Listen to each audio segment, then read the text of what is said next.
ఒక జాతి ఆకాంక్షలకు ప్రతిరూపం మాత్రమే. అదేవిధంగా మిత్రులారా, తెలంగాణ రాష్ట్ర ఆర్థిక పునరుజ్జీవనం మేము అధికారం చేపట్టే నాటికి రాష్ట్ర ఆర్థిక వ్యవస్థ పూర్తిగా విధ్వంసమైంది. 7 లక్షల కోట్ల రూపాయల అప్పుల ఊబిలో తెలంగాణ కూరుకుపోయింది. శాసనసభలో శ్వేతపత్రము పెట్టి వాస్తవాలు ప్రజల ముందు ఉంచాం. రాష్ట్ర సంపద పెంచి పేదలకు పంచడానికి ఆర్థిక పునరుజ్జీవనం జరగాల్సిన అవసరం ఉందని మా ప్రభుత్వం గుర్తించింది. మా ప్రభుత్వం ఆ దిశగా ప్రయత్నం చేస్తుంది. కఠినమైన ఆర్థిక క్రమశిక్షణ పాటిస్తూనే సంక్షేమం అభివృద్ధిలో రాజీ పడటం లేదు. ప్రభుత్వ ఉద్యోగులు పెన్షనర్లకు మొదటి తారీఖునే వేతనాలు ఇవ్వడం జరుగుతుంది.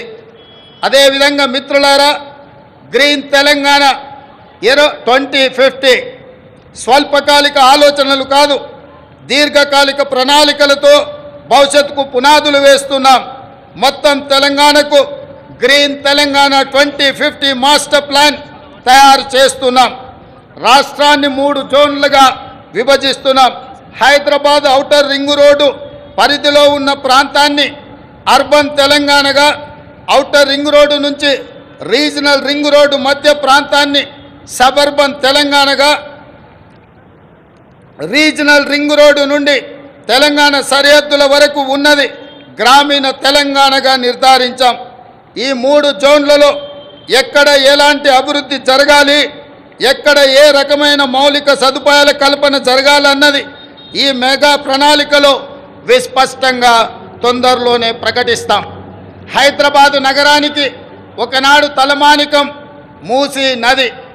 ఈనాడు మూసీ ఒక మురికి కూపంగా తయారవుతే దానిని సుందరీకరించి మూసీ సుందరీకరణ ద్వారా ఈ హైదరాబాదు నగరాన్ని ప్రపంచ చిత్రపటంలోనే ఒక విశ్వ నగరంగా మార్చడానికి ఈనాడు మా ప్రభుత్వం కార్యాచరణను చేపడుతుంది.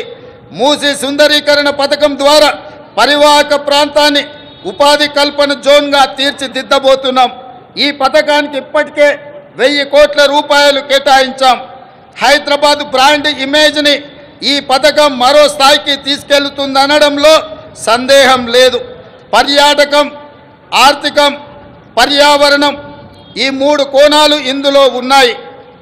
ఎగువన ఉన్న ఉమ్మడి రంగారెడ్డి, దిగువన ఉన్న ఉమ్మడి నల్గొండ జిల్లాలో సాగునీటి వనరుగా కూడా మూసీ ఉపయోగపడుతుంది. ప్రజల అవసరాలకు తగ్గట్టు మెట్రో విస్తరణ ప్రణాళికలను ప్రకటించాం. రీజనల్ రింగ్ రోడ్డు త్వరితగతిన పూర్తికి ప్రయత్నిస్తాం.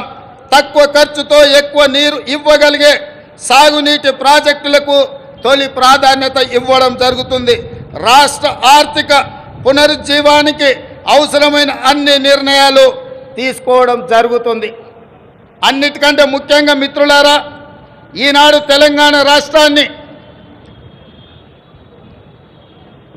ముఖ్యంగా ఆనాడు ఉద్యమంలో ఉవ్వెత్తున పాల్గొన్న తెలంగాణ యువత ప్రభుత్వాల నిర్లక్ష్యం వల్ల ఈనాడు డ్రగ్స్ మహమ్మారి వైపు, గంజాయి వైపు మళ్ళీ ఈరోజు తెలంగాణ సమాజాన్ని నిర్వీర్యం చేసే కుట్ర జరుగుతుంది. అందుకే తెలంగాణలో డ్రగ్స్ అన్న మాట వినిపించడానికి వీలు లేదని మేము సంకల్పించాం. డ్రగ్స్, గంజాయి విషయంలో ప్రభుత్వం అత్యంత కఠినంగా వ్యవహరిస్తుంది.